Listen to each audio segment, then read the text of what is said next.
बिस्मिल्लाहिर्रहमानिर्रहीम।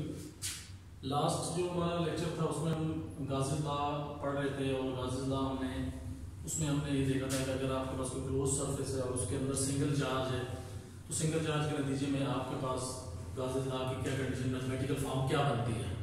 उसके लिए मैंने आपको थोड़ी सी चीज़ पहले बता दी थी। गाज़ी लॉ ये मैंने आपको बताया था कि रिलेशन है between electric flux and net charge Q, ये चार्ज डिस्ट्रीब्यूशन जो मैंने आपको पहले बताया था। उसके बाद इसकी स्टेटमेंट बताई थी। स्टेटमेंट क्या थी? States that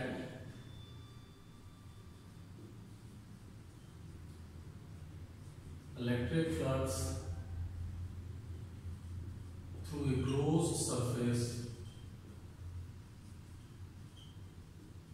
is equal to the charge, total charge divided by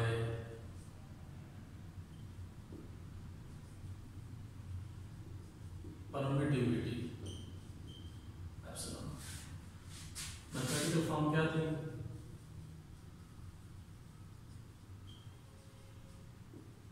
Phi E is equal to Q over epsilon। ये आपके पास मैथमेटिकल फॉर्म्स किया है हमने सारा। ये तो था कि अगर आपके पास एक सरफेस के अंदर सिंगल चार्ज था,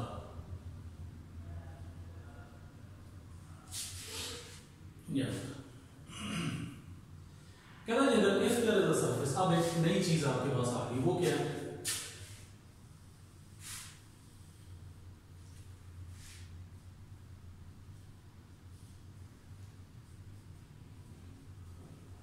A surface having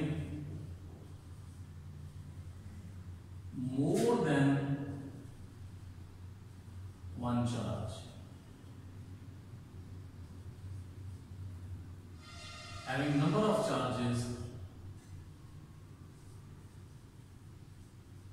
say Q1, Q2 up to Qn in it। यानी आपके पास ये सपोज ये सरफेस बनती है आपके, ये सरफेस आ गई, इसके अंदर आपके पास Q1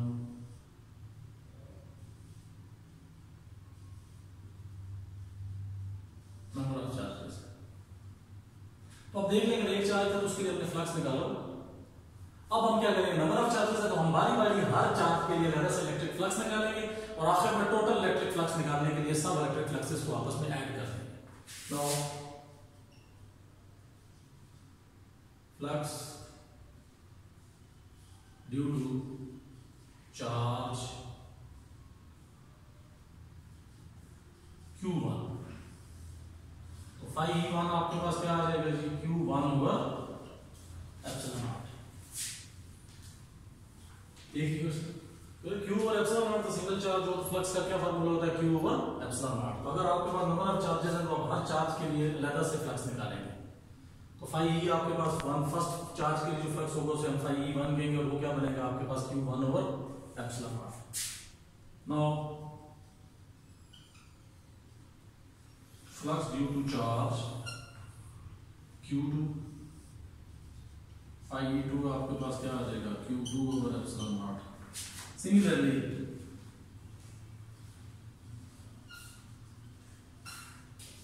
flux due to charge Qn, phi En आपके पास क्या आ जाएगा? Qn over epsilon not.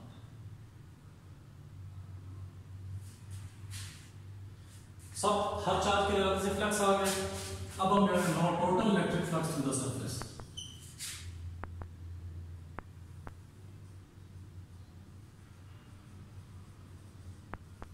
Now total electric flux through the whole surface। Flux आपके पास क्या आ जाएगी, phi E1 phi E2 and Q1 over epsilon naught, Q2 over epsilon naught, Qn over epsilon naught. 1 over epsilon naught common ले लें, अंदर आपके पास क्या आ जाएगा, Q1 plus Q2 plus Qn. Total charge enclosed in a surface. यानी आप यहाँ से यूँ भी कर सकते हैं, Q1 plus Q2 is equal to Q, phi is equal to 1 over epsilon naught into Q भी हो सकता है। यानी वही चीज़ जो आपने पहले पढ़ी, क्या रिलेशन है किसके लिए, इलेक्ट्रिक फ्लक्स और चार्ज एनक्लोज्ड। तो अगर एक सिंगल चार्ज था तो इलेक्ट्रिक फ्लक्स क्या होगा, the magnitude of that single charge divided by permittivity. अगर चार्जेस एक से ज्यादा हो जाएंगे तो जो टोटल चार्ज है उसको 1 ओवर एप्सिलॉन नॉट से मल्टीप्लाई करें, आपके पास क्या आ जाएगा, इलेक्ट्रिक फ्लक्स आ जाएगा। तो यहां से एक स्टेटमेंट और भी बनती है, states that electric flux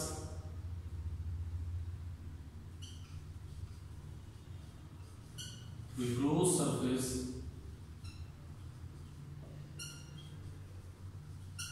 having number of charges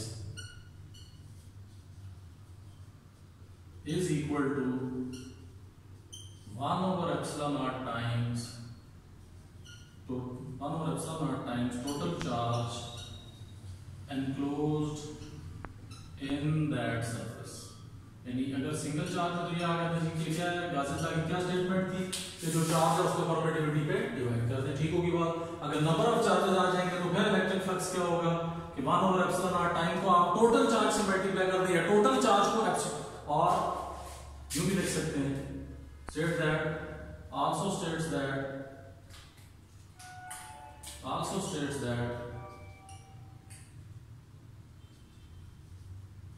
electric flux through a closed surface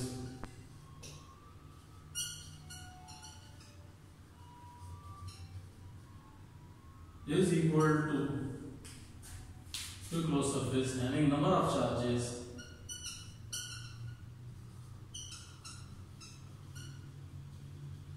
is equal to total charge enclosed in a surface divided by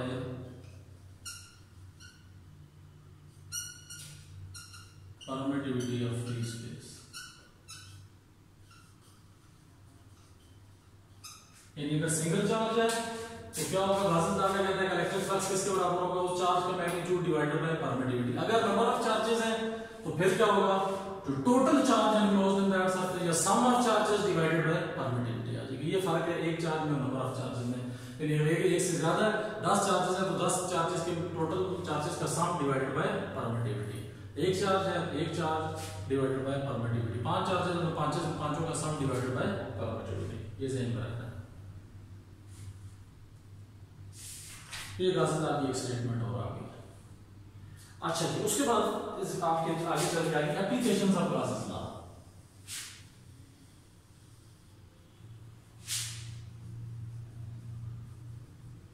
applications of Gaussian law. देखिए जी, गाउसियन लॉ की application, Gaussian law क्यों apply होता है? Gaussian law जब भी apply होगा असल में ये होता है, अप्लाई होता है to find the electric intensity at a point, to find electric intensity at a point, किसी भी एट एनी पॉइंट, किसी पॉइंट पे अगर आप इलेक्ट्रिक इंटेंसिटी निकालना चाहते हैं तो उसके लिए आप क्या करेंगे, आप गाउसियन लॉ अप्लाई होता है। गाउसियन लॉ का मेन मकसद क्या है कि किसी पॉइंट पे इलेक्ट्रिक इंटेंसिटी अगर निकालनी है तो वहां पे आप क्या इस्तेमाल करेंगे, उसका गाउसियन लॉ का इस्तेमाल करेंगे। उसका तरीका क्या है? First of all, to pass an imaginary surface, number 1 पहला काम इसके लिए क्या होता है, to pass an imaginary surface जिसको कौन सी सरफेस कहेंगे? Gaussian surface.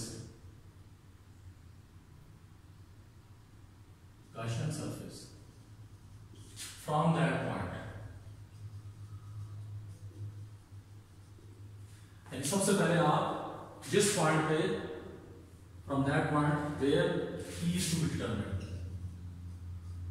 where E is to be determined, यानी जिस जगह आपने E फाइंड करना है, जिस पॉइंट पे, सबसे पहले आप उस पॉइंट पर से एक इमेजिनरी सरफेस गुजारें जिसको कौन सी सरफेस कहते हैं? गॉसियन सरफेस कहते हैं। वो मे बी एनी शेप, किसी भी शेप की हो सकती है, वो डिपेंड करता है कंडीशन पे, सिचुएशन पे डिपेंड करता है।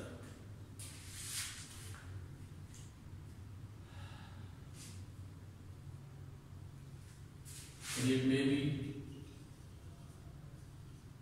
spherical,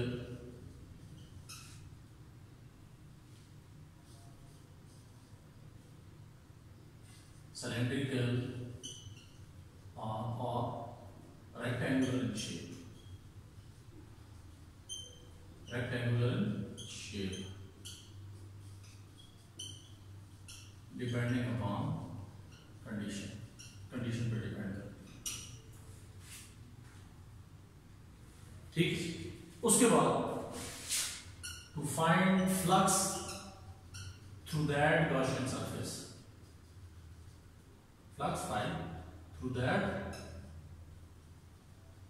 Gaussian surface. आप क्या करते हैं जी? उस गॉसियन सरफेस का सबसे पहले फिर आप क्या निकालते हैं? फ्लक्स निकाल सकते हैं। क्या निकालेंगे? फ्लक्स निकालेंगे यूजिंग नॉर्मली कौन सा इस्तेमाल होता है? phi E is equal to Q over epsilon naught। ठीक हो गया जी। फिर उसके बाद एंड में आप क्या करते हैं? Now using phi E is equal to E dot A। now by knowing phi E and A, we can easily calculate, by knowing E and phi E and A, electric intensity can be, electric intensity E through that Gaussian surface can be calculated. Through that Gaussian surface can easily be calculated. आसानी से उसको निकाला जा सकता है। तो सबसे पहले application of Gauss's law, application of Gauss's law में सबसे पहली चीज क्या है जी? कि आपने अगर किसी पॉइंट पे इलेक्ट्रिक इंटेंसिटी निकालनी है तो उसके लिए आपको गासेस लॉ इस्तेमाल करना पड़ेगा। यानी गासेस लॉ किसी भी पॉइंट पे इलेक्ट्रिक इंटेंसिटी निकालने के लिए इस्तेमाल होता है। इसकी मेन जो रीजन है वो ये है, और भी कुछ हो सकता है लेकिन ये मेन रीजन आपके पास कि आपने अगर इलेक्ट्रिक इंटेंसिटी निकालनी है किसी पॉइंट पे तो उसके लिए आप गासेस लॉ इस्तेमाल करेंगे। लेकिन उसका तरीका क्या है?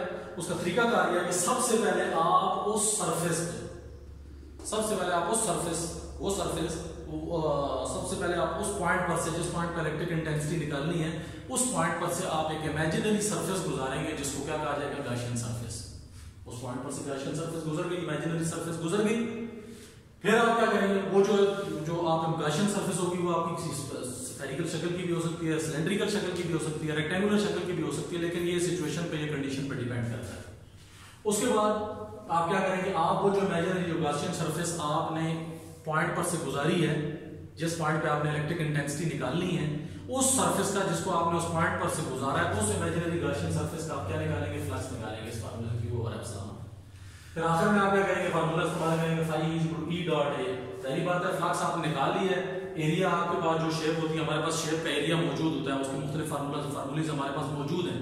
मतलब हर मुख्तलिफ शेप्स के मुख्तलिफ फार्मूलेज हैं आपके पास, फार्मूलेज आपके पास मुख्तलिफ शेप्स के लिए मौजूद हैं। जिस तरह स्फेरिकल सरफेस का एरिया 4 पाई r स्क्वायर है, ठीक है जी। इसी तरह और भी हर शेप का एरिया के फार्मूला आपके पास मौजूद है। तो आपके पास दो चीजें ऐसी होंगी जो मालूम हो जाएंगी, एक फ्लक्स और एक एरिया। जब दो चीजें मालूम हो तो तीसरा ऑटोमेटिकली आपके पास निकल आता है। अगर एक क्वेश्चन के अंदर 3 टर्म्स हो, उसमें 2 मालूम हो तो तीसरा आप आसानी से निकाल सकते हैं। फ्लक्स आपने इस फार्मूले से पहले निकाल लिया है, एरिया आपके पास शेप का नॉन होता है। जब दो चीजें मालूम है, इसमें टोटल 3 टर्म्स है, तो तीसरी चीज आपके पास E बनती है जो आप इजीली कैलकुलेट कर सकते हैं। अब उसमें जो पहली एप्लीकेशन है वो आपके पास है location of excess charge on a conductor.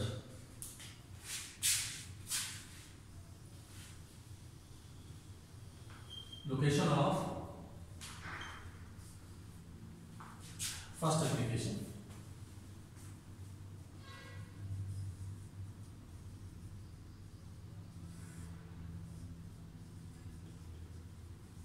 Location of excess charge on a conductor. अच्छा, इसको यूं भी लिख सकते हैं, इंटेंसिटी ऑफ ए फील्ड, ये भी आ सकती है सिर्फ inside a hollow charge sphere, inside a hollow charge sphere. यानी मिसाल के तौर पे आपके पास ये एक सरफेस है, हॉलो अंदर से खोखला, चार्ज भी है। अब बात समझने वाली है, हॉलो अंदर से खाली खोखला, चार्ज भी है। हॉलो की वजह से अंदर से खोखला यानी अंदर कुछ भी नहीं हो सकता, लेकिन अगर उसके बावजूद भी चार्ज है, इसका मतलब है चार्ज आपका कहां पे आ जाएगा, outer surface.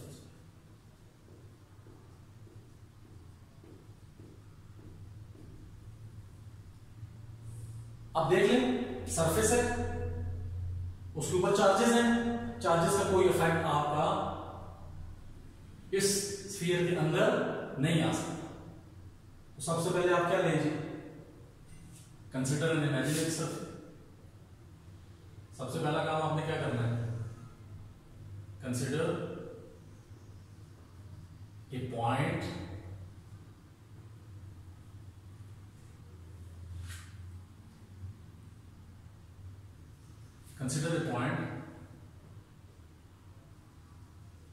where E is to be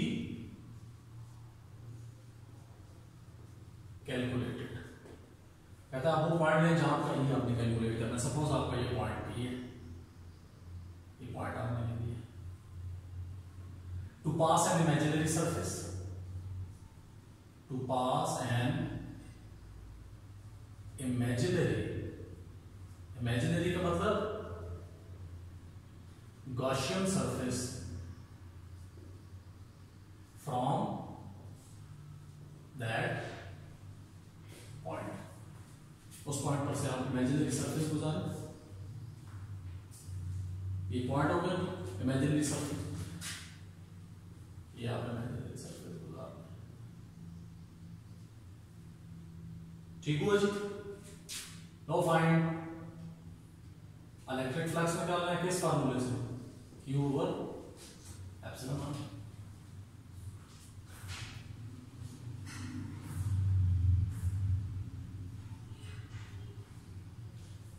As there is no charge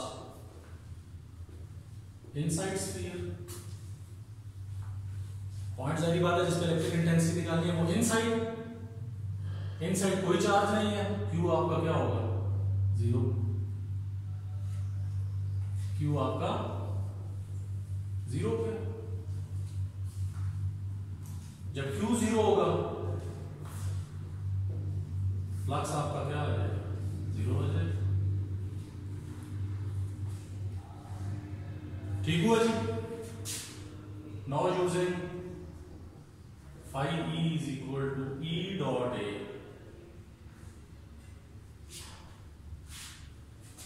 तीसरा यही बताया था ना, पहले उस पॉइंट पर से इमेजिनरी सरफेस गुजारनी है, हमने गुजार ली। फिर किसी भी शेप का स्फेरिकल, सिलेंड्रिकल, रेक्टेंगुलर शेप, ये हमारा स्फेरिकल शेप का ही। फिर हमने क्या करना है, फाई निकालना है, हमने फाई निकाल लिया। तीसरा हमने आखिर में निकालना क्या है, इलेक्ट्रिक इंटेंसिटी, उसके लिए ये फार्मूला इस्तेमाल करेंगे। तो फाई आपके पास क्या है, zero. E dot A,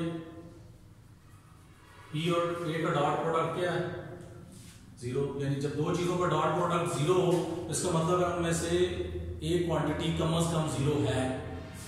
area तो जीरो हो नहीं सकता, एरिया जीरो नहीं हो सकता, क्योंकि एरिया अगर जीरो हो तो उसकी एग्जिस्टेंस ही खत्म हो जाती है। यानी एरिया जीरो होने का मतलब क्या, चीज का वजूद ही नहीं है, तो एरिया आपका जीरो नहीं हो सकता। तो फिर इसका मतलब है प्रोडक्ट एक ही सूरत में जीरो हो सकता है कि आपकी इलेक्ट्रिक इंटेंसिटी क्या हो, जीरो।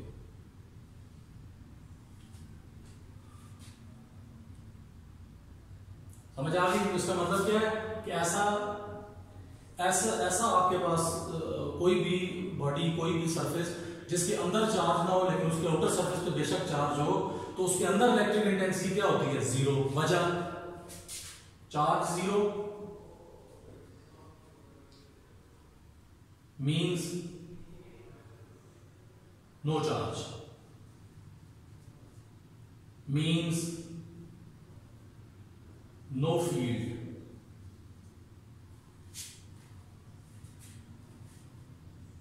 इसका मतलब क्या है कि जब चार्ज जीरो है उसका मतलब है, चार्ज जीरो का मतलब है नो चार्ज, चार्ज नहीं है। ठीक है जी, इसका मतलब है जब चार्ज नहीं है तो फिर no electric field.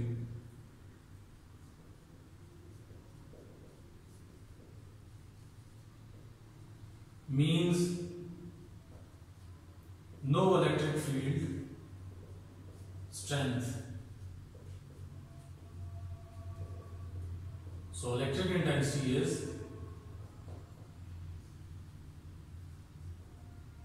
zero. Electric intensity is zero inside a hollow charged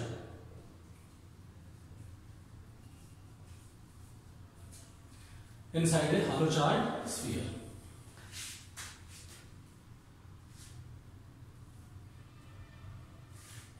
तो ये फ्लैट सरफेस थी, ये आपके पास कौन सी सरफेस थी, फ्लैट आर रेगुलर सरफेस। अगर आपके पास इररेगुलर और कर्व सरफेस आ जाए, फॉर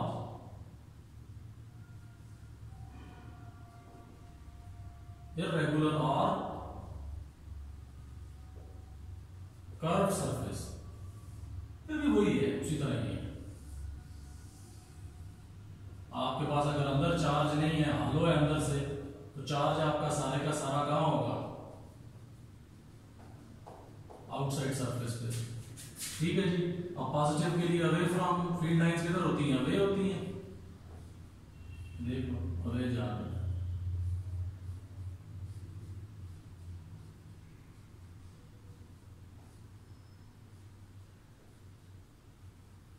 आपने वही काम करना है, अंदर इमेजिनरी सरफेस पॉइंट लेना है जिसका इलेक्ट्रिक करना है, इनसाइड लेना है, आप वहां से गॉसियन सरफेस को बता देंगे, वही काम है सारा।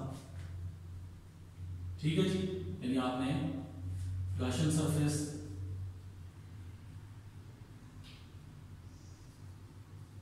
फिर फ्लक्स और फिर इंटेंसिटी, और आखिर में वही आएगी इंटेंसिटी आपके पास क्या आ जाएगी, जीरो आ जाएगी, बिकॉज चार्ज आपके पास क्या है, जीरो।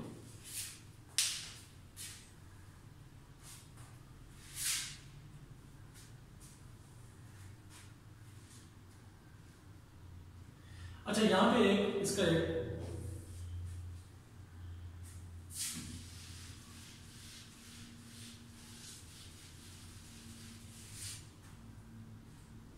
एक केस ऐसा आ सकता है, कहते हैं अगर आपके पास सपोज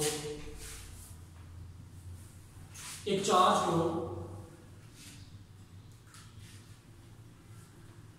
को आपके पास इस तरह कर लेते हैं, एक चार्ज को हॉलो कंडक्टर के अंदर रख दिया जाता है, एक हॉलो कंडक्टर लिया जाता है,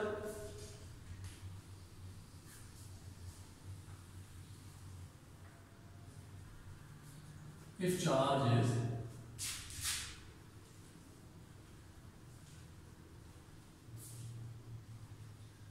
put inside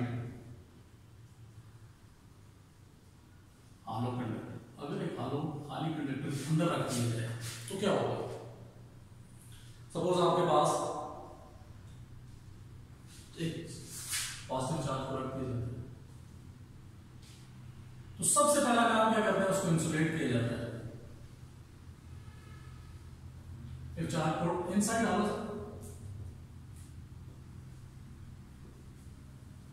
to insulate it so that charge cannot jump from one surface to other, insulate कर दिया जाता है कि आपका जो चार्ज है वो एक सरफेस से दूसरी सरफेस की तरफ ना जाए। ठीक है जी। अब इसमें फिर आपके पास क्या होगा, सो नेट चार्ज है आपका फिर क्या हो गया, जीरो। क्यों? Because there is no transfer of charge, charge की ट्रांसफर आपके पास नहीं, इंसुलेट कर दिया गया। जाहिर बात है जो चार्ज यहाँ पे मौजूद है वो वहीं पे इंसुलेट हो गया, वो चार्ज आपका एक सरफेस से दूसरी सरफेस की तरफ नहीं जा सकता। तो इसका मतलब क्या होगा कि नेट चार्ज आपके पास, नेट चार्ज आपके पास जीरो होगा, बिकॉज आपके पास चार्ज और कंडक्टर के दरमियान किसी किस्म का charge transfer of charge between charge and conductor, या आपके पास चार्ज और कंडक्टर के दरमियान नेट चार्ज आपका फिर जीरो हो गया। अब नेट चार्ज एक चीज याद रखनी है, चार्ज जीरो होने का मतलब है कि चार्ज है ही नहीं। नेट चार्ज जीरो होने का मतलब यह है कि चार्ज जीरो होने का मतलब आपका क्या है कि उस जगह पे चार्ज एग्जिस्ट ही नहीं करता। लेकिन नेट चार्ज जीरो होने का मतलब क्या है कि चार्ज एग्जिस्ट करता है लेकिन वहां पे इक्वल और अपोजिट चार्जेस के मौजूद होने से चार्जेस का सम जीरो हो जाता है। नेट चार्ज जीरो से मुराद क्या है, नेट चार्ज जीरो से मुराद होने से नेट चार्ज का मतलब कि आपके पास वहां पे चार्जेस मौजूद हैं लेकिन वहां पे आपके पास जो चार्जेस मौजूद हैं वो इक्वल भी है और अपोजिट नेचर के हैं, यानी वहां पे आपके इक्वल और अपोजिट नेचर के चार्जेस मौजूद है, अपोजिट नेचर के इक्वल चार्जेस मौजूद हैं जो एक दूसरे के इफेक्ट को क्या कर देते हैं, कैंसिल करके जीरो कर देते हैं। इसका मतलब क्या है, नेट चार्ज जीरो।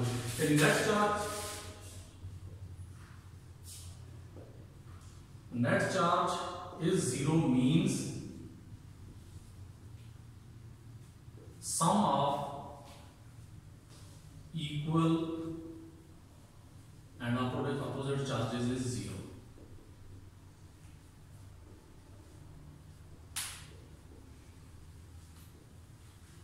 या आपका चार्ज ट्रांसफर जीरो।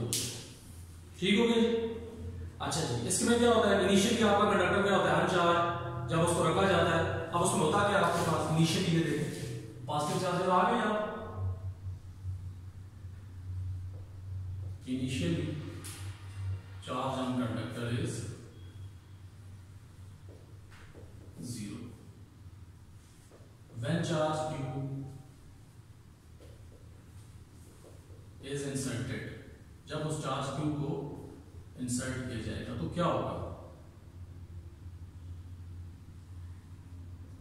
आपके पास ये चार्ज q, इसके इर्द गिर्द इंसुलेशन। ठीक हो गया जी। ये आपके पास क्वेश्चन, उसके बाद ये आ गया।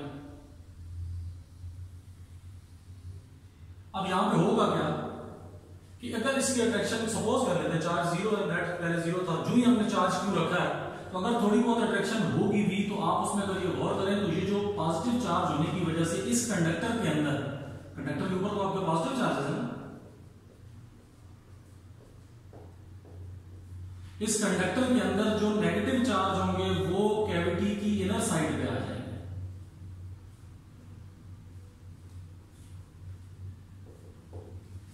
कैविटी की इनर साइड पे आ जाएंगे, यानी इसका मतलब है कि जो आपके पास ये क्यों आएंगे charge Q is inserted, negative charges will come on the inner side of the cavity. Negative charge जो आपके when charge Q is inserted, negative charges will come on the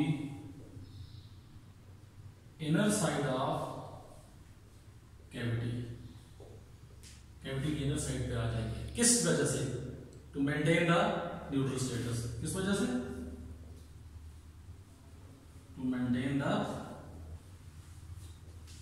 neutral status. ये जारी बात है, आपने अंदर पॉजिटिव चार्ज रखा है तो पॉजिटिव चार्ज रखने से क्या होगा, आपके पास जो विद इन सरफेस आपका पॉजिटिव चार्ज आ जाएगा, अब फिर न्यूट्रल नहीं रहा, इससे पहले चार्ज रखने से पहले तो चार्ज ऑन कंडक्टर क्या था 0, लेकिन जो ही आप चार्ज क्यू पॉजिटिव चार्ज अंदर रखेंगे तो अब न्यूट्रल स्टेटस नहीं रहेगा, अब इसमें चार्ज आ जाएगा। तो नतीजे में क्या होगा कि इसकी अट्रैक्शन की वजह से कुछ ऐसे नेगेटिव चार्जेस हैं जो कि कंडक्टर के अंदर नेगेटिव चार्जेस मौजूद होते हैं, जो कि आपके पास कैविटी की इनर सरफेस पे आ जाएंगे। वो इनर सरफेस पे क्यों आएंगे कि वो जो आपके पास पहले जो चार्ज है, पहले वाला चार्ज है, उसके इफेक्ट को न्यूट्रल करने के लिए, ताकि आपके पास कंडक्टर का जो न्यूट्रल स्टेटस है वो बाहर है, कंडक्टर का जो न्यूट्रल स्टेटस है वो बाहर है।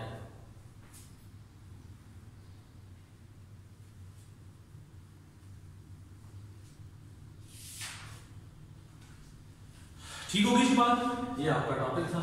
तो ये ध्यान में रखना है आपके पास एक चीज हमने पढ़ी, पहले केस में फील्ड चार्ज मौजूद ही नहीं है, बिल्कुल मौजूद नहीं, रेगुलर सरफेस थी, चार्ज नहीं था, सही बात, उसका फील्ड नहीं है, फील्ड नहीं है तो फील्ड लाइंस नहीं है, ठीक है जी, फील्ड लाइंस नहीं है तो फ्लक्स, उसको वैसे भी आप समझ लें। देखिए यहाँ पे मैं आपको एक चीज और बता दूं, no charge,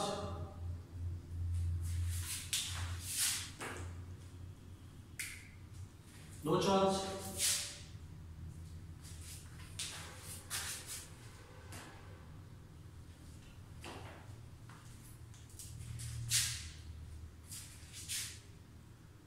no charge, no electric field, no electric field का मतलब no electric intensity,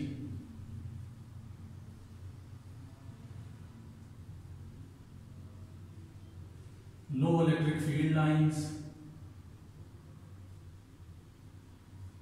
no electric field lines passing through